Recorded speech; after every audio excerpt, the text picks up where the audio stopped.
Welcome back everyone. आज start करते हैं next chapter 10 biotechnology and it's applications.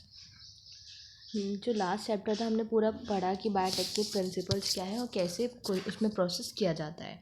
अब हम पढ़ने जा रहे हैं इस चैप्टर में कि बायोटेक्नोलॉजी और उसकी एप्लीकेशंस क्या क्या है, कहाँ कहाँ वो यूज़ होती है। Biotechnology, as you would have learned from the previous chapter, essentially deals with the industrial scale production of biopharmaceuticals and biological using genetically modified microbes, fungi, plant and animals. वही कह रहा है कि आपने लास्ट चैप्टर में देखा कि biotechnology क्या थी, उसके प्रिंसिपल्स वगैरह। अब हम इसमें देखने वाले कि इंडस्ट्रियल स्केल पे क्या क्या उसकी एप्लीकेशंस हैं, क्या क्या चीज़ें हम कहाँ कहाँ उसको अप्लाई कर सकते हैं।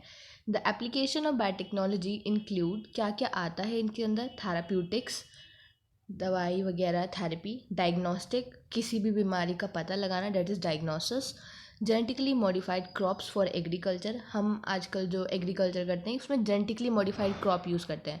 मतलब अगर हमें किसी पेस्ट या किसी डिजीज़ के अगेंस्ट रेजिस्टेंस पावर चाहिए तो वो हमने उसके जीन में ही डाल दिया, जीन को ही मॉडिफाई कर दिया, that is genetically modified crop. मतलब किसी भी ऑर्गेनिज्म को उसके जीन लेवल पे जाके उसमें कोई ऑल्टरेशन करना, that is genetically modified crops for agriculture. Process food जैसे आजकल जो हम खाते हैं चीज़ें, पैकेट फूड्स कह सकते हैं। Bioremediation, waste treatment and the energy production, ये सारी चीज़ें किसकी एप्लीकेशन के थ्रू हो रही हैं, बायोटेक्नोलॉजी एप्लीकेशन के थ्रू हो रही हैं। 3 critical research areas of biotechnology are, 3 ऐसे रिसर्च एरिया जो बायोटेक्नोलॉजी के अंदर इंक्लूड हैं, that is providing the best catalyst in the form of improved organism, usually a microbe और प्योर एंजाइम। मतलब अगर हम कोई कैटलिस्ट देते हैं, कैटलिस्ट का काम क्या होता है, रिएक्शन का रेट को इंक्रीज़ कर देना। अब वहीं पे हम बेस्ट कैटलिस्ट दे रहे हैं किसी भी रिएक्शन को परफॉर्म कराने के लिए, किस फॉर्म में, या तो ऑर्गेनिज्म के अंदर वो इनबिल्ट पावर है या फिर किसी माइक्रोब या किसी एंजाइम के थ्रू हम वो चीज़ कर रहे हैं, लेकिन कैसी दे रहे हैं, बेस्ट कैटलिस्ट, और अच्छा, पहले से और भी अच्छा। तो ये क्या है, एक one of the research centre है, ये रिसर्च एरिया है बायोटेक का। Creating optimal condition through engineering for a catalyst to act, उसके लिए ऑप्टिमल कंडीशंस क्रिएट करें जहाँ पे वो अपना फुल पोटेंशियल के साथ काम कर सके कैटलिस्ट। डाउन स्ट्रीम प्रोसेसिंग, ये हम लास्ट चैप्टर में पढ़ गए कि डाउन स्ट्रीम प्रोसेस में क्या आता था कि हमारा प्रोडक्ट बन जाएगा, उसके बाद उसका सेपरेशन, फिल्ट्रेशन, प्रिजर्वेशन, ये सब किसके अंदर आता था, डाउन स्ट्रीम प्रोसेसिंग के अंदर। तो ये भी क्या है यहाँ पे, downstream processing technology to purify the protein organic compound, किस जगह पे, ऑर्गेनिक कंपाउंड या प्रोटीन को प्यूरिफाई करने के लिए। तो बेसिकली 3 रिसर्च एरियाज़ हैं जहाँ पे बायोटेक का काम सबसे ज़्यादा देखने मिलता है, यहाँ पे ज़्यादातर देखा जा रहा है। Let us now learn how human being have use biotechnology to improve the quality of the human life. अब ये देखते हैं कि इंसानों ने कैसे बायोटेक का यूज़ करके अपनी लाइफ को इम्प्रूव किया है, specially in the field of food production and the health. अब स्पेशली कहाँ पे, फूड प्रोडक्शन के जगह पे और हेल्थ की जगह पे बायोटेक ने क्या क्या किया है हमारे लिए। Biotechnic biotechnological application in agriculture. अब हम सबसे पहले पढ़ेंगे कि बायोटेक ने एग्रीकल्चर की फील्ड में क्या करा है या हमने उससे क्या हेल्प ली है। Let us take a look at the 3 option that can be thought for increasing the food production. अब ये 3 ऑप्शन है अगर हमें अपना फूड प्रोडक्शन इंक्रीज करना है, या क्या करें, एग्रोकेमिकल बेस्ड एग्रीकल्चर करें, ऑर्गेनिक कल्चर करें, या genetically engineered crop based agriculture. तो 3 ऑप्शंस हैं for increasing the food production. इन तीनों के थ्रू हम अपना फूड का प्रोडक्शन इंक्रीज कर सकते हैं।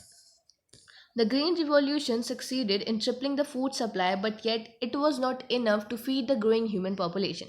अभी कह रहे हैं कि जब ग्रीन रेवोल्यूशन आया उसने जो हमारी फसल थी जो उग रही थी उसको 3 गुना बढ़ा दिया। Succeeded in tripling the food supply, उसकी सप्लाई बढ़ा दी, ट्रिपलिंग कर दी, उसको 3 गुना बढ़ा दिया, लेकिन अभी भी वो इनफ नहीं थी हमारी बढ़ती हुई जनसंख्या को फीड करने के लिए, खिलाने के लिए। But yet it was not enough to feed the growing human population.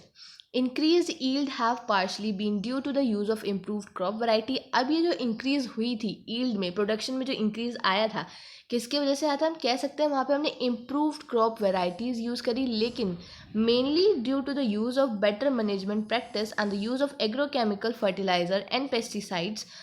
लेकिन किसके वजह से, हमने बेटर,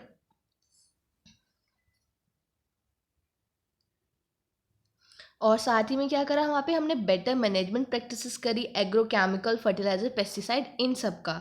तो वहाँ पे इंक्रीज तो हुआ बट इतना नहीं था कि जो ग्रोइंग पॉपुलेशन थी उसको फीड कर पाते। However, हालांकि for the farmers in the developing world agrochemical are often too expensive. अगर देखा जाए तो जो डेवलपिंग वर्ल्ड है, डेवलपिंग जो अभी डेवलप नहीं हुआ है बट ऑन गोइंग प्रोसेस चल रहा है वहाँ डेवलप होने की तरफ, तो वहाँ पे फार्मर्स के लिए जो एग्रोकेमिकल्स हैं वो बहुत ज़्यादा एक्सपेंसिव हो सकते हैं and further increases the in yield in existing varieties are not possible using conventional breeding। वो जो यहाँ पे existing varieties हैं वहाँ पे further increase ला दे, लेकिन conventional जो breeding है वहाँ पे उसके थ्रू possible नहीं है।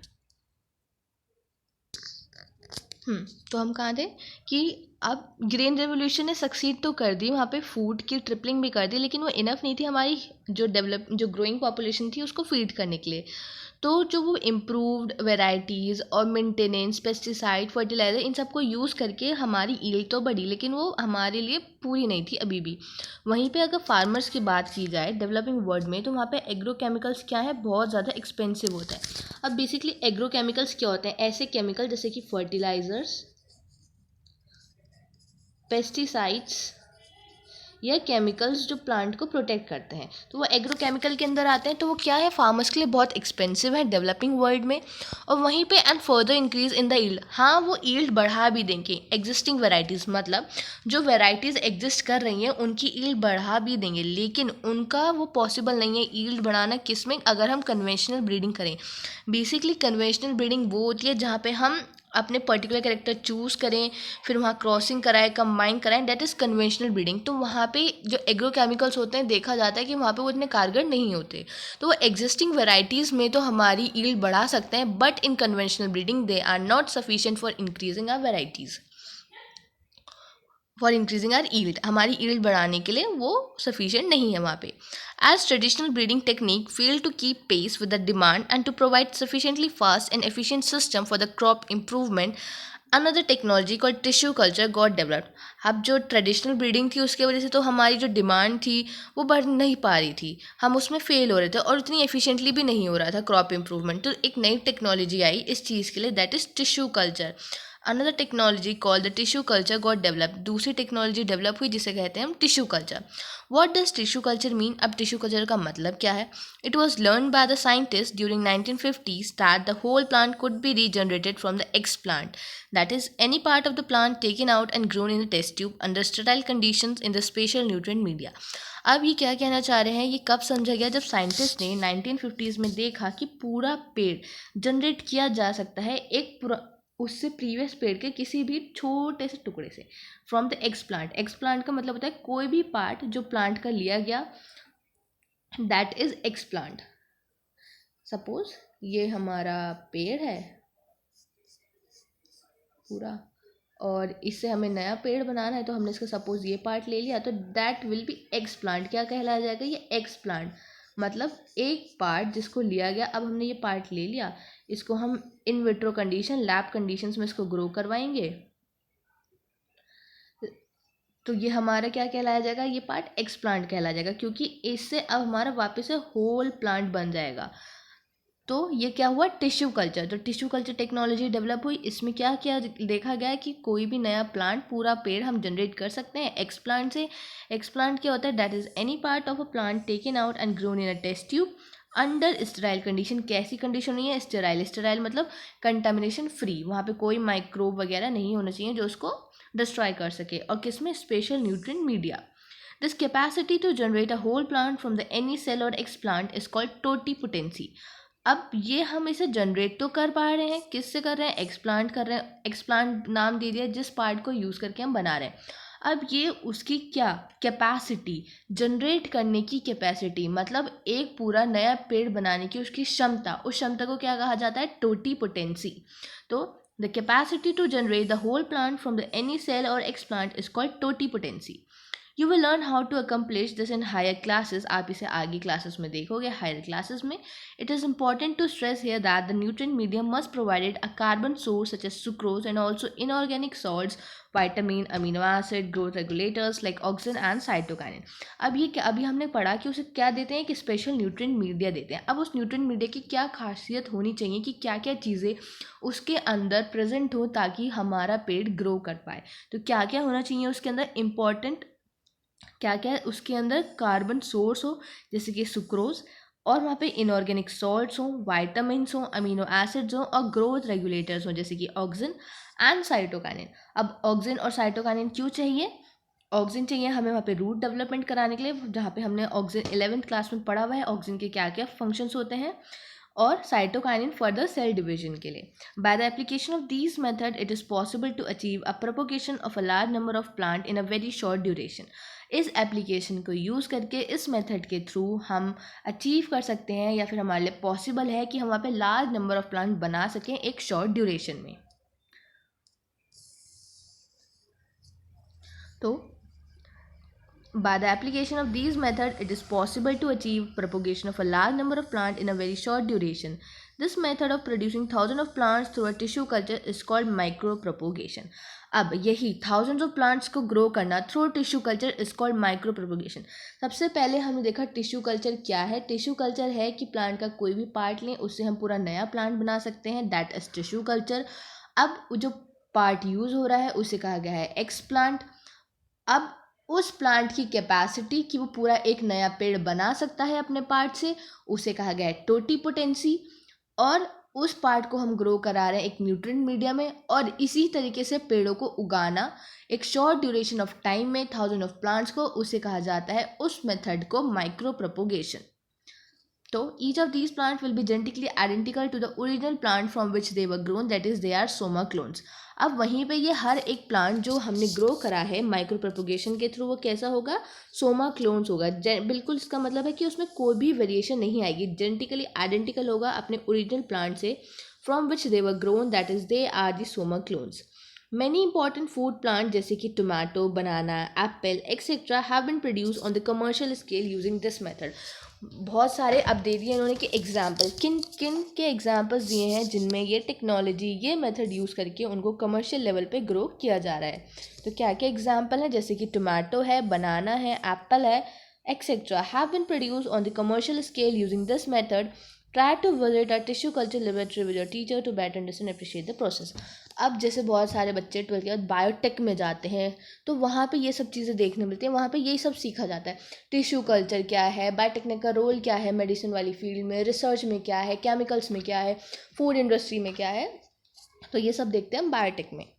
Another important application of the method is the recovery of the healthy plant from the diseased plant even if the plant is infected with the virus। ये कह रहा है, अगर दूसरी एप्लीकेशन क्या है बायोटेक की, कि आप क्या कर सकते हो, रिकवर कर सकते हो पूरा एक हेल्दी प्लांट। मतलब सपोज हमारा ये प्लांट है और इसमें यहाँ पे इसको इन्फेक्शन कर दिया, वायरस ने इसको इन्फेक्ट कर दिया।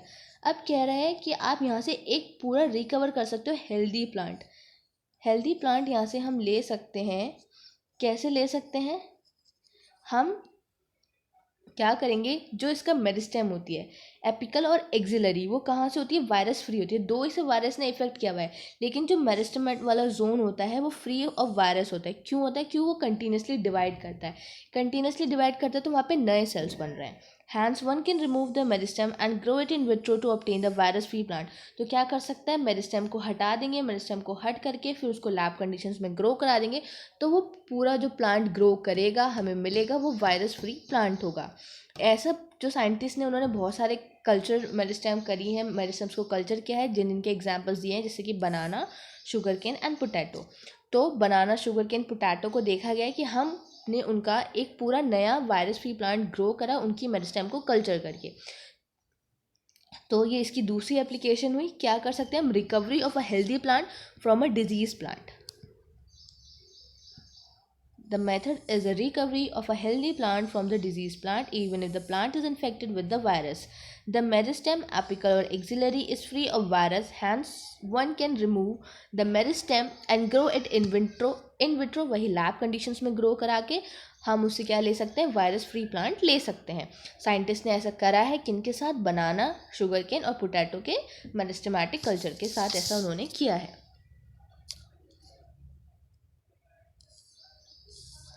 Scientists have been isolated single cell from the plant. After digesting, their cell wall have been able to isolate the naked protoplast surrounded by the plasma membrane. Isolated protoplast from the two different varieties of plant, each having desirable character and can be fused to get a hybrid protoplast which can be further grown to form a new plant.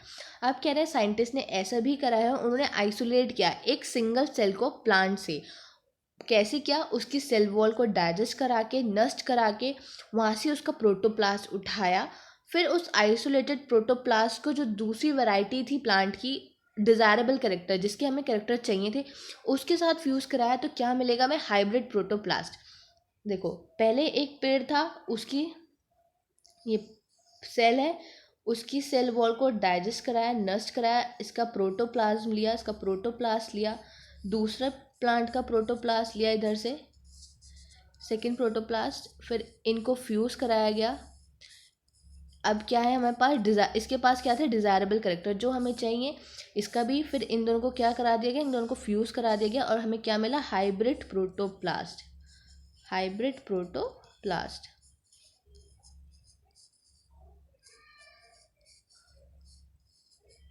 Hybrid protoplast मिल गया. तो वही लिखा है, scientist have been isolated single cell from the plant after digesting their cell wall, have been able to isolate the naked protoplast. उसका protoplast उठाया जिसको plasma membrane ने सराउंड किया हुआ था. फिर जो आइसोलेटेड प्रोटोप्लास्ट है जो हमने उठा लिया है from the two different varieties of the plant, यही दो वेराइटी, एक पहली वेराइटी, दूसरी variety, each having a desirable character, दोनों के पास डिज़ायरेबल कैरेक्टर है जो हमें चाहिए, कैन बी फ्यूज. फिर उन्हें फ्यूज़ किया गया, कैन बी फ्यूज्ड. क्या करा? उनको यहाँ पे फ्यूज़ कर रहे हैं to get the these hybrid protoplast. फिर क्या मिल जाएगा? हाइब्रिड प्रोटोप्लास्ट मिल जाएगा which can be further grown to form a new plant. अब फिर इसको फर्दर ग्रो किया जाता है और उससे हमें क्या मिलता है? नया प्लांट मिलता है. To form a new plant क्या मिलेगा? वहाँ से न्यू प्लांट मिलेगा और वो भी डिज़ायरेबल सेट ऑफ कैरेक्टर्स जो भी हमें चाहिए थे दोनों के. These hybrids are called somatic hybrids. और इस हाइब्रिड को, या जो ये न्यू प्लांट मिला है, इसे क्या कहते हैं हम? Somatic hybrid. What we are calling it? Somatic hybrid. और इस पूरे प्रोसेस को क्या कहा जाता है? Somatic hybridisation. इस पूरे प्रोसेस को कहा जाता है सोमैटिक हाइब्रिडाइजेशन. क्या किया गया? प्रोटोप्लास्ट उठाया, सेल वॉल को डाइजेस्ट कराया, प्रोटोप्लास्ट निकाला जिसको प्लाज्मा मेम्ब्रेन ने कवर किया था, दोनों प्रोटोप्लास्ट को फ्यूज़ कराया, हाइब्रिड प्रोटोप्लास्ट मिला. वहाँ से हम इसको ग्रो करेंगे, ग्रो करने पे नया प्लांट मिलेगा, उस नए प्लांट को कहते हैं हम सोमैटिक हाइब्रिड. और इस पूरे प्रोसेस को कहते हैं हम somatic hybridisation. is called somatic hybridization. Imagine a situation when a protoplast of tomato is fused that of the potato. Suppose इधर टोमेटो है ये हमारा और इधर पोटैटो है, इनके प्रोटोप्लास्ट को फ्यूज़ किया गया, फिर इनको ग्रो किया गया एक नया हाइब्रिड बढ़ाने के लिए जिसमें टोमेटो और पोटैटो दोनों की कैरेक्टरिस्टिक थी. ऐसा किया गया, ऐसा किया जा चुका है. तो इससे क्या बनता है हमारा? पोमैटो. लेकिन अनफॉर्चुनेटली इसमें हमें वो कैरेक्टर्स देखने ही नहीं मिले जो हम चाहते थे. तो एंड देन द ग्रो, उनको ग्रो किया जाता है to form a new hybrid plant जिसे हम कहेंगे tomato and potato characteristics. Well this has been achieved, इसे किया गया resulting in the formation of pomato, जिससे क्या बना? पोमैटो बना. लेकिन अनफॉर्चुनेटली इस प्लांट में वो डिज़ायर्ड कम्बिनेशंस और कैरेक्टरिस्टिक्स आए ही नहीं जो हमें चाहिए थे फॉर द कमर्शियल यूटिलाइजेशन. तो सोमैटिक हाइब्रिडाइजेशन का example that is pomato. Is there any alternative path that our understanding of the genetics can show so that the farmer may obtain maximum yield from their fields? क्या कोई और alternative path भी है जिससे हम बता सकें, हर समझ सकें कि जेनेटिक लेवल पे अल्टरेशन करके हम फार्मर्स की कैसे हेल्प कर सकते हैं कि उनको मैक्सिमम यील्ड मिले, मैक्सिमम वहाँ पे खेती हो उनकी फसलों की, उनके खेतों में. Is there a way to minimise the use of fertiliser? कोई ऐसा तरीका है जिससे हम फर्टिलाइज़र का यूज़ कम कर सकें, केमिकल का यूज़ कम कर सकें, ताकि हमारे इन्वायरमेंट पे जो हार्मफुल इफेक्ट होते हैं इन चीज़ों के वो भी कम हो जाएं. Use of genetically modified crop is a possible solution. तो इन सब का सोल्यूशन क्या है? कि हम वहाँ पे जेनेटिकली मॉडिफाइड क्रॉप को यूज़ करें. The use of genetically modified crop is a possible solution. Plant, bacteria, fungi, and animal whose genes have been altered by the manipulation are called genetically modified organisms. अब GMO basically क्या होते हैं या GMO की definition क्या है? कोई भी प्लांट हो जाए, एनिमल हो जाए, बैक्टीरिया हो जाए या फंजाई हो जाए, जिसके जीन्स में जाके हम ऑल्ट्रेशन कर रहे हैं.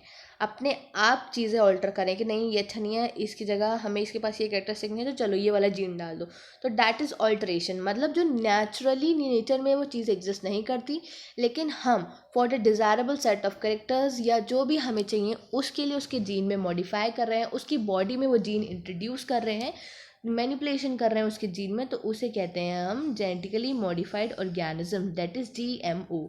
GM plants, genetically modified plants, have been useful in many ways।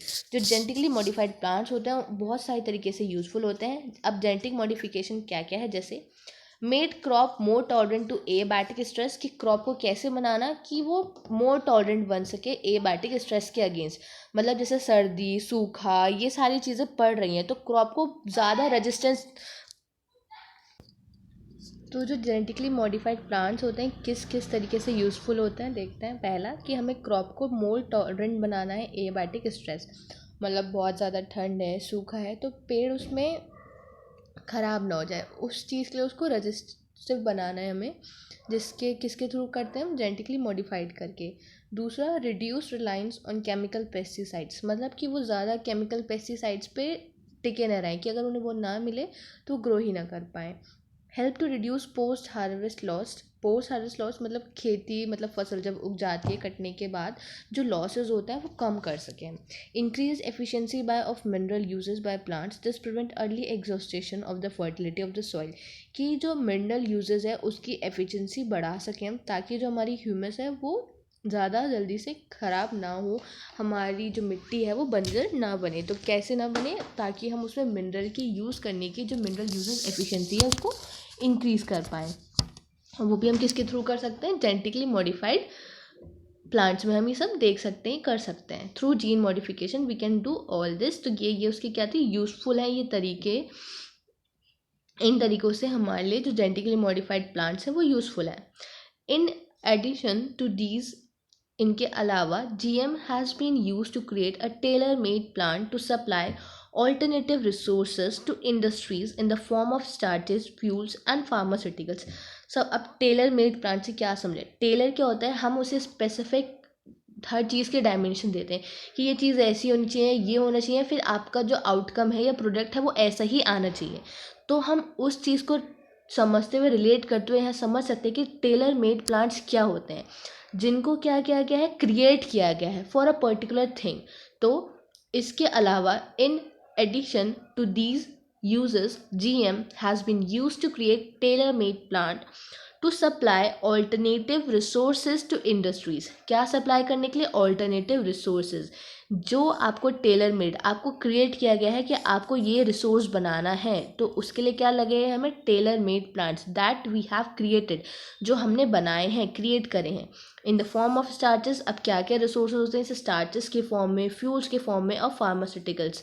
ये सारे रिसोर्सेज हैं जो इंडस्ट्री तक सप्लाई करने हैं, और इन सब के लिए हमने एक पर्टिकुलरली चीज़ें क्रिएट की गई हैं, that is Taylor made plant. Some of the application of biotechnology in agriculture that you will study in detail are the production of pest resistant plants। एक और एप्लीकेशन जो हमने यूज़ करी है एग्रीकल्चर में बायोटेक्नोलॉजी की, वो क्या है कि हम कैसे पेड़ बना चुके हैं, पेस्ट रेजिस्टेंट प्लांट्स।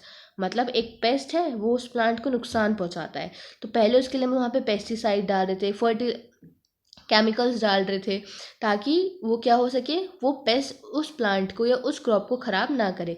लेकिन अब हमने क्या किया, उस पेस्ट के अगेंस्ट जो रजिस्टर्ड प्रॉपर्टी थी वो हमने इंट्रोड्यूस कर दी बाय द जीन की मॉडिफिकेशन करके प्लांट के अंदर खुद ही। अब उसे पेस्टिसाइड्स इन सब की ज़रूरत नहीं है, ताकि उस जो पेस्ट है हमारा, उस पेस्ट से वो प्लांट बच सके। अब उसके अंदर खुद ही वो प्रॉपर्टी है, खुद ही उसके पास रजिस्टिव नेचर है उसके अगेंस्ट काम करने के लिए। Which could decrease the amount of the pesticides use, जिससे क्या हो गया, जो पेस्टिसाइड्स यूज होता था उसका अमाउंट कम हो गया है। BT toxin is produce by a bacterium called bacillus thuringiensis।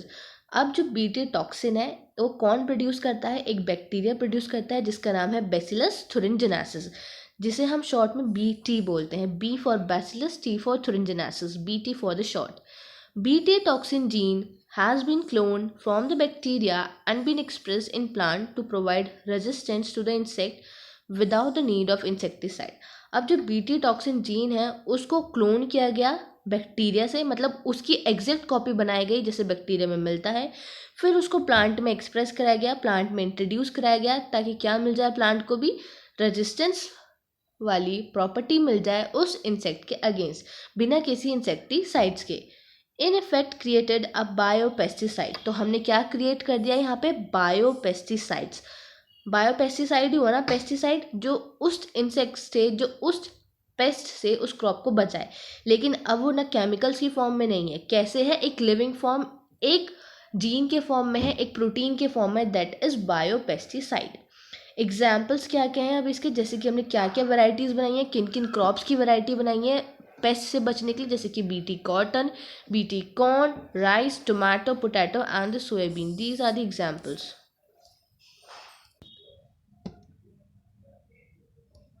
अब हम देख रहे हैं एग्जाम्पल बीटी कॉटन का। Some strains of bacillus thuringiensis produce protein that kill certain insect such as lepidopterans. अब कुछ स्ट्रेन्स होते हैं बैसिलस thuringiensis के जो प्रोड्यूस करते हैं प्रोटीन, और किन इंसेक्ट्स को किल करते हैं वो, जैसे कि टोबैको वुडवर्म और आर्मी वॉर्म। ये किसके अंदर आता है, लेपिडोप्टेरन्स के अंदर आते हैं हमारे टोबैको वुडवर्म और आर्मी वॉर्म। और कोलीपिटेरेंस के अंदर क्या आते हैं, बीटल्स। डिप्थेरेंस के अंदर आते हैं फ्लाइज एंड मॉस्किटोज। तो ये इंपॉर्टेंट है, ये याद रखना है कौन से किसके अंदर आ रहे हैं, क्योंकि कई बार सीधे वो टोबैको बडवर्म आर्मी वॉर्म भी लिखते हैं, और कई बार ये भी लिखते हैं कि डिप्थेरेंस क्या है, कोलीपिटेरेंस क्या है, किन के अगेंस्ट वो रजिस्टिव प्रॉपर्टी शो करते हैं और इसके अंदर क्या क्या आते हैं। और यहाँ से बायोटेक्सिस बीटी वाले पार्ट से की जो है बायोपेस्टिसाइड्स वाले पार्ट से क्वेश्चंस आते हैं, अच्छे खासे पूछे जाते हैं। Bacillus thuringiensis forms a protein crystal during a particular phase of their growth। अब जो Bacillus thuringiensis है वो क्या करता है, एक प्रोटीन की क्रिस्टल बनाता है जब क्या होती है, उसकी ग्रोथ फेज चलती है, पर्टिकुलरली ग्रोथ की फेज में ही ये प्रोटीन बनता है। These crystal contain a toxic। अब इस क्रिस्टल के अंदर क्या होता है, एक टॉक्सिक प्रोटीन होता है जिसे कहते हैं हम टॉक्सिक इंसेक्टिसाइडल प्रोटीन। इंसेक्टिसाइडल जो इंसेक्ट को मार दे। Why does this toxin not kill the bacillus. अब वो जब इसके पास ये प्रॉपर्टी है कि वो इंसेक्ट को मार सकता है, तो बैसिलस को क्यों नुकसान नहीं पहुंचता, वो खुद क्यों नहीं मरता। एक्चुअली ऐसा क्यों होता है, जो बीटी टॉक्सिन प्रोटीन होता है ना, वो इनएक्टिव फॉर्म में रहता है, प्रोटॉक्सिन की फॉर्म में रहता है, लेकिन जब उसे इंसेक्ट खा लेता है तो वो इनएक्टिव टॉक्सिन से कन्वर्ट हो जाता है एक्टिव टॉक्सिन में। और कहाँ पे होता है, क्योंकि उसे एल्कलाइन पीएच मिलता है जो उस इंसेक्ट की गट में होता है। तो क्या रीज़न है कि जो बैसिलस को वो तो नहीं मारता, उसको नुकसान नहीं पहुंचाता, क्यों नहीं पहुंचाता, क्योंकि उस बैक्टीरिया के अंदर वो इनएक्टिव स्टेज में पड़ा है, प्रोटॉक्सिन की फॉर्म में पड़ा है। वहीं पे अगर जब वो इंसेक्ट के अंदर जाएगा तो वहाँ उसकी गट में जाएगा, गट में क्या मिलेगा, अल्कलाइन पीएच मिलेगा, जिससे वो कन्वर्ट हो जाएगा इनएक्टिव फॉर्म से एक्टिव फॉर्म में और वहाँ पे उस इंसेक्ट को मार देगा। तो actually the BT toxin protein exist as inactive prototoxin, but once an insect ingest, जैसे इंसेक्ट उसको खाएगा, इनएक्टिव टॉक्सिन कन्वर्ट हो जाएगा एक्टिव फॉर्म में टॉक्सिन की, किसकी वजह से, alkaline pH of the gut, which solubilise the crystal, जो क्या करता है, उस क्रिस्टल को सोल्यूबलाइज कर देता है। और एक्टिवेटेड टॉक्सिन बाइंड करता है surface of the mid gut epithelial cells and create a pores that cause the cell swelling and the lysis and eventually cause the death of the insect. अब वो उसकी गट में चला गया, वहाँ एक्टिव हो गया, एक्टिव करने के बाद क्या करेगा, जो मिड गट होती है हमारी, फोर गट, मिड गट और हाइंड गट होती है ना, तो जो मिड गट है, मिड गट के एपिथेलियल, जो वहाँ पे एपिथेलियल सेल्स हैं, वहाँ पे उसकी सरफेस पे बाइंड कर जाएगा, उसकी सरफेस पे बाइंड कर जाएगा हमारा। और फिर क्या करेगा, बाइंड करने के बाद उसकी जो ये मेम्ब्रेन है, जो लाइनिंग है, वहाँ क्या बना देगा, पोर्स बना देगा, जिसकी वजह से क्या होगी, वहाँ पे स्वेलिंग होने लगेगी और लास्ट में वो उसका डिस्ट्रॉय हो जाएगा, मर जाएगा। That create a pore that cause swelling and lysis and eventually causes death of the insect. फिर उसमें क्या हो जाएगी, लास्ट में इंसेक्ट मर जाएगा। तो ऐसे काम करता है हमारा ये toxin protein. Specific Bt toxin genes were isolated from the Bacillus thuringiensis and incorporated into several crop plants such as cotton। अब जो स्पेसिफिक बीटी टॉक्सिन जीन है, अभी जो पूरा टॉक्सिन बन रहा है तो जीन कोड कर रहा है, तो जीन के कुछ पोर्शन भी होंगे जो अलग अलग इसकी वैरायटीज़ के लिए होंगे। तो BT toxin gene were isolated from the bacillus thuringiensis and incorporated into the several crop plant, जैसे कि कॉटन जिसका भी हमने देखा। अब जो चॉइस ऑफ जीन है कि कौन सा जीन हमें चूज़ करना है, वो डिपेंड करता है कि क्रॉप कैसी है और हमारा टारगेट पेस्ट कैसा है। The choice of the genes depend upon the crop and the targeted pest. Suppose हम कह सकते हैं कि नाइफ की चॉइस डिपेंड करती है कि हम किस चीज़ को काटने वाले हैं। शार्प नाइफ किसके लिए चाहिए, ब्लंट नाइफ किसके लिए चाहिए। तो जैसा हमारा ऑब्जेक्ट होगा वैसे ही हमारा टूल होगा। तो वैसे ही जीन की चॉइस डिपेंड करेगी किस पेड़ पे वो जाने वाला है, किस क्रॉप के लिए जाने वाला है, और वहाँ पे हमारा टारगेट पेस्ट क्या होगा जिसके अगेंस्ट उससे काम करना है। As the most Bt toxin जो इंसेक्ट ग्रुप है वो स्पेसिफिक है, मतलब इंसेक्ट ग्रुप स्पेसिफिक है, मतलब हर एक इंसेक्ट के लिए वो स्पेसिफिक है कि उसके लिए वही ही काम करेगा। कोई भी ऐसे उठ के आ जाएगा तो वो नहीं चलेगा। The toxin is coded by a gene. जो टॉक्सिन जीन है कौन कोड करता है, कौन सा जीन कोड करता है उसे Cry1AC, जिसका नेम है cry. They are the number of them, बहुत सारे हैं, जैसे कि जो protein and code by the gene Cry1AC। किस प्रोटीन की बात की जा रही है? The toxin is coded by a gene Cry1AC, जिसे क्राई कहते हैं। बहुत सारी वैरायटी जैसे जो protein encoded bye the gene Cry1AC and Cry2AB।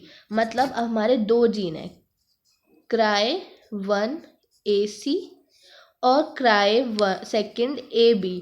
तो ये दो जीन्स हैं। अब ये जो जीन जो प्रोटीन्स बनाने वाले हैं वो किसके अगेंस्ट काम करेगा? कॉटन बॉल वॉर्म्स के अगेंस्ट। किसके अगेंस्ट काम करेगा? कॉटन बॉल वॉर्म्स के अगेंस्ट काम करेगा। वहीं पे दूसरा एक और जीन है जिसका नाम है Cry1AB। कौन सा? अब ये इंपॉर्टेंट है, इनके नाम याद रखना, कौन किसके लिए कोड करता है। Cry1AB किसके लिए कोड करेगा? कौन बोरर के लिए। तो ऐसे याद करता है, देखो सेकंड AB जस्ट लाइक अ L, तो किसके लिए आएगा? बॉल वॉर्म्स के लिए। और 1AC एंड Cry2AB किसके लिए आएंगे? बॉल वॉर्म्स के लिए। वहीं पे Cry1AB जो है वो किसके लिए आएगा? कॉर्न बोरर के लिए। कॉर्न बोरर के लिए। तो ऐसे देखो Cry1AB, ए लास्ट में क्या रहा है? बी फॉर बोरर, तो कौन बोरर के लिए। ये कोई लॉजिक नहीं है, बस ऐसे समझने के लिए कि ये याद हो जाए। तो Cry1AB किसके लिए? For the corn borer. And Cry1AC यहाँ कोई बी नहीं है, और यहाँ क्या एल, जैसे सेकंड आ रहा है, सेकंड जस्ट लाइक एल की तरह। तो कैसे किसके लिए कोड करेगा? वो बॉल वॉर्म्स के लिए करेगा। ठीक है, कॉटन बॉल वॉर्म्स के लिए करेगा। और जो Cry1AB होगा वो कॉर्न बोरर के लिए करेगा। तो ये इंपॉर्टेंट है, याद रखना कौन सा जीन किस जो प्रोटीन कोड करता है वो किस इंसेक्ट के लिए, किस पेस्ट के लिए स्पेसिफिक है। क्योंकि ये जो होते हैं ज़्यादातर जो ग्रुप है यहाँ पे किस क्या होते हैं, वो हमारे इंसेक्ट ग्रुप स्पेसिफिक होते हैं। देखो ये दिया हुआ है cotton boll are destroyed by a bollworm. किसने उसको डिस्ट्रॉय कर दिया? बॉल वॉर्म ने उसको डिस्ट्रॉय कर दिया।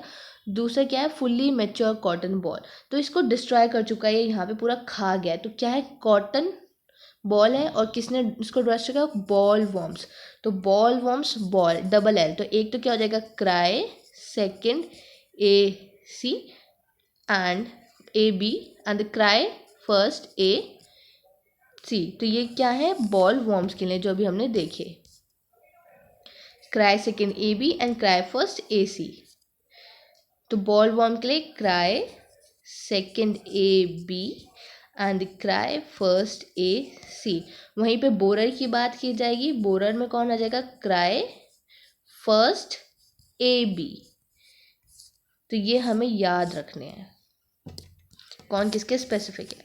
Now the pest resistant plants. अब हम देखते हैं जो पेस्ट रेजिस्टेंट प्लांट्स हैं उन्हें।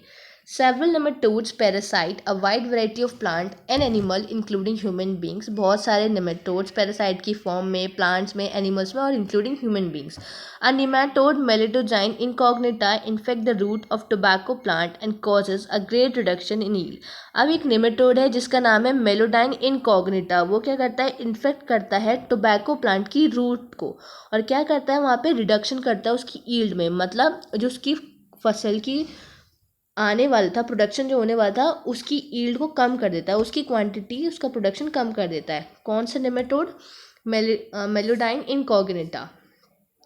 A novel strategy was adopted to prevent this infection which was based on the process of RNA interference। अब इस चीज़ को रोकने के लिए एक टेक्नोलॉजी या एक प्रोसेस या एक स्ट्रैटेजी अडॉप्ट की गई जिसे कहते हैं हम, जिसे कहा जाता है RNA इंटरफेरेंस। अब देखो, जो मेलोडोकाइन इनकॉग्निटा है वो क्या कर रहा है, रूट्स ऑफ टोबैको प्लांट को इन्फेक्ट कर रहा है। अब हम क्या करने वाले हैं, वहाँ पे जो उसका आरएनए होगा, क्योंकि क्या होता है डीएनए एमआरएनए, एमआरएनए से प्रोटीन। अब हमने उस प्रोटीन वहाँ पे सारे, यहाँ पे क्या होंगे, यहाँ पे न्यूक्लियोटाइड सीक्वेंस होगा, नाइट्रोजन बेसेस होंगे। क्या क्या कर रहा होगा, नाइट्रोजन बेसेस यहाँ पे कोड कर रहे होंगे कि यहाँ पे मान लो सपोज ATGCA, ये कुछ भी प्रेजेंट है, सॉरी यहाँ पे AU होगा, ठीक है, यहाँ पे ये प्रेजेंट है, ठीक है, आरएनए का कोड। अब ये कोड करने जा रहा है, ये नेमेटोड है, इसका ये सीक्वेंस है, यहाँ पे कोड करेगा कि यहाँ पे इन्फेक्शन हो जाए। अब जब हम आरएनए इंटरफ्रेंस, यहाँ पे हम कोई चीज़ लाके इंसर्ट कर दें, हम कोई चीज़ लाए सपोज और यहाँ लाके इसमें ऐड कर दी, तो अब क्या बन जाएगा हमारा, यहाँ पे हमने इसको ऐड कर दिया तो ये इसका सीक्वेंस गड़बड़ा गया, चेंज आ गया, तो दैट इज आरएनए इंटरफ्रेंस। जो रियलिटी थी, जो जगह थी, उस पोजीशन पे जाके कोई और चीज़ आ गई, हमने उसको इंटरफेयर कर दिया। तो क्या करते हैं, by the process RNA interference, उसके आरएनए को हमने इंटरप्ट कर दिया, इंटरफेयर कर दिया, किसी और का हस्तक्षेप कर दिया उसके बीच में। तो RNA interference take place in all eukaryotic organism as a method of cellular defence. अभी जो आरएनए इंटरफेरेंस है ये होता है सारे यूकैरियोटिक ऑर्गेनिज्म में, किसके लिए होता है, ये एक मेथड है सेल्यूलर डिफेंस का। सेल अपने डिफेंस के लिए, प्रोटेक्ट करने के लिए ये मैकेनिज्म अडॉप्ट करता है। This method involve silencing of a specific mRNA due to complementary double stranded RNA molecule. अब ये कैसे किया जाता है, यहाँ पे साइलेंसिंग की जाती है एक स्पेसिफिक एमआरएनए की। कैसे, वहाँ पे complementary double stranded RNA molecule क्या ऐड करते हैं वहाँ पे, डबल स्ट्रैंडेड। कैसा होना चाहिए वो, डबल स्ट्रैंडेड होता है, कॉम्प्लीमेंट्री होता है, उसको हम बाइंड करवा देते हैं और फिर प्रिवेंट कराते हैं ट्रांसलेशन, कि वहाँ पे आगे क्या हो, ट्रांसलेशन हो ही ना। तो ट्रांसलेशन को रोकना, prevention of translation. Translation basically क्या होता है, एमआरएनए से प्रोटीन बनना। जब हम ट्रांसलेशन को रोक देंगे, वहाँ से एमआरएनए से प्रोटीन बनने नहीं देंगे, तो उसे कहेंगे वहाँ पे क्या हो गई, साइलेंसिंग ऑफ एमआरएनए, कि एमआरएनए अपने आप को एक्सप्रेस नहीं कर पाया, उससे रोक दिया गया, तो क्या हो गया, साइलेंसिंग ऑफ एमआरएनए। और किसके थ्रू हुआ है ये, आरएनए इंटरफ्रेंस मेथड के थ्रू हुआ। उसमें एक डबल स्ट्रैंडेड आरएनए को इंट्रोड्यूस किया गया जो उसी के कॉम्प्लीमेंट्री था। The source of this complementary RNA could be from an infection by virus having RNA genome और मोबाइल जेनेटिक एलिमेंट, जिसे हम कहते हैं ट्रांसपोजोन्स। अब जो सोर्स होता है इस कॉम्प्लीमेंट्री आरएनए का वो क्या हो सकता है, या तो from an infection by virus, virus से आ जाए जिसका आरएनए जीनोम हो, या फिर मोबाइल जेनेटिक एलिमेंट्स होते हैं जिन्हें बोलते हैं हम ट्रांसपोजोन्स, दैट रेप्लिकेट विया आरएनए इंटरमीडिएट। जो कैसे रेप्लिकेट करता है, तो आरएनए इंटरमीडिएट रेप्लिकेट करता है यूजिंग ए एग्रोबैक्टीरियम वेक्टर, जैसे कि जो नेमेटोड स्पेसिफिक जीन्स होते हैं, अगर वो उसको इंट्रोड्यूस करें हम होस्ट प्लांट में, तो इंट्रोडक्शन ऑफ डीएनए वो such that it produce both sense and anti sense RNA. अब जो डीएनए इंट्रोड्यूस किया है हमने, ये दोनों टाइप के आरएनए प्रोड्यूस करने वाला है, सेंस भी और एंटी सेंस भी होस्ट में। अब ये जो दो आरएनए होंगे एक दूसरे के कॉम्प्लीमेंट्री होंगे, जब एक दूसरे के कॉम्प्लीमेंट्री होंगे तो क्या बन जाएगा, डबल हेलिकल स्ट्रक्चर बन जाएगा, बॉन्डिंग हो जाएगी उनमें, तो क्या बन जाता है, ऐसे डबल स्ट्रैंडेड आरएनए बन जाता है to each other and form a double stranded RNA that initiated RNA interference. जिससे क्या होता है, आरएनए इंटरफेरेंस स्टार्ट हो जाता है एंड दस silence the specific mRNA of the nematode. और इससे क्या होता है, जो स्पेसिफिक एमआरएनए था नेमेटोड का वो साइलेंस हो जाता है। तो अब क्या होगा, जब वहाँ पे डबल स्ट्रैंडेड आरएनए बन जाएगा तो वहाँ से क्या हो जाएगी, आरएनए इंटरफेरेंस हो जाएगी, जिसकी वजह से क्या कॉन्सिक्वेंस होगा कि वहाँ पे पैरासाइट सर्वाइव ही नहीं कर पाएगा, क्योंकि वहाँ क्या है, अब वो एक्सप्रेस कर रहा है host plant specifically RNA interference के थ्रू। तो जो ट्रांसजेनिक प्लांट होगा वो अपने आप को प्रोटेक्ट कर लेगा इस तरीके से, और पैरासाइट वहाँ पे सर्वाइव कर ही नहीं पाएगा। तो बेसिकली जो आरएनए इंटरफेरेंस क्या था कि उसमें जो उसका आरएनए होगा वो जो एक्सप्रेस करेगा प्रोटीन, जिसकी वजह से प्लांट को नुकसान पहुँचेगा। तो हमने उस प्रोटीन को वहाँ पे एक्सप्रेस ही होने नहीं दिया, एमआरएनए को एक्सप्रेस ही होने नहीं दिया, उसको साइलेंस कर दिया। कैसे किया, थ्रू आरएनए इंटरफेरेंस, उसमें क्या करा, वहाँ पे जो सीक्वेंस बना, जो हमने वेक्टर यूज़ करा, जिसके थ्रू वो स्पेसिफिक जीन्स उसके अंदर डाले गए होस्ट के अंदर, कि वो उसके अगेंस्ट रजिस्टर प्रॉपर्टीज शो करे। तो जब इंट्रोडक्शन हुआ उस डीएनए का, तो वो सेंस और एंटी सेंस दोनों आरएनए प्रोड्यूस करे उसने होस्ट सेल में। अब जो दो आरएनए थे एक दूसरे के कॉम्प्लीमेंट्री थे, उन्होंने डबल स्टैंडर्ड स्ट्रक्चर बना लिया, जिससे आरएनए इंटरफेरेंस हो गया और एमआरएनए वहाँ पे स्पेसिफिक एमआरएनए जो था वो साइलेंस हो गया नेमेटोड के लिए। जो स्पेसिफिक एमआरएनए था नेमेटोड का, नेमेटोड अब जो इन्फेक्शन करने वाला था, जब वहाँ उसको क्या हो गया, साइलेंस हो गया, अब वो एक्सप्रेस ही नहीं कर पाएगा, इसलिए फिर वहाँ पे वो सर्वाइव ही नहीं कर पाएगा। जब उसका प्रोटीन ही नहीं बनेगा, उसका जीन एक्सप्रेस ही नहीं करेगा, तो इस तरीके से क्या मिला, प्लांट भी प्रोटेक्टेड हो गया और वो जो नेमेटोड था वो अपने आप को एक्सप्रेस ही नहीं कर पाया। किसके थ्रू हुआ ये सब, आरएनए इंटरफेरेंस के थ्रू। जैसे कि यहाँ फिगर में दे रखा है 10.2 में, देखो, host plant generated double standard RNA triggers protection against nematode infection. पहला है a root of typical control plant, B transgenic plant root 5 days after deliberate infection of nematode but protected through novel mechanism. अब देखो यहाँ infected वाला part है और ये non, मतलब 5 दिन बाद जब उसको दोबारा वहाँ पे उसका आरएनए को साइलेंस कर दिया गया, जब एक्सप्रेस ही नहीं कर पाया, तो वहाँ से वापस से हमारी जो रूट थी कैसी हुई, वापस से इन्फेक्शन फ्री हो गई, उसको प्रोटेक्ट कर लिया गया। तो इस तरीके से यहाँ पे हमने पूरा कर लिया। अब जो है हमारा कि बायोटेक की एप्लीकेशन क्या है मेडिसिन में, कैसे इंसुलिन बनाया गया, जेनेटिकली मॉडिफाइड जीन थेरेपी क्या है, ये सारी चीज़ें हम नेक्स्ट वीडियो में कंटिन्यू करेंगे। तब तक यहाँ तक पढ़ लेना, अगर कोई डाउट हो बता देना, नेक्स्ट में हम इस पार्ट से कंटिन्यू करेंगे। और इसके ये पार्ट बहुत इंपॉर्टेंट है, इंसुलिन वाले से भी क्वेश्चन आता है या आरएनए इंटरफेरेंस वाले से भी क्वेश्चन पूछे जाते हैं, बीटी टॉक्सिन, इन सारी जगह से भी क्वेश्चन पूछे जाते हैं। चाहे पीवाईक्यू एक बार चेक कर लेना, देख लेना, और जो चैप्टर पढ़ते जाओ उसके पीवाईक्यू लगाना बहुत ज़रूरी होता है। सिर्फ पढ़ना इंपॉर्टेंट नहीं होता, जब तक क्वेश्चंस नहीं लगाओगे तब तक समझ नहीं आएगा कि हमें उस क्वेश्चन को डील कैसे करना है, अप्रोच क्या है उस क्वेश्चन को सॉल्व करने की। तो नेक्स्ट वीडियो में कंटिन्यू करेंगे, तब तक के लिए थैंक यू।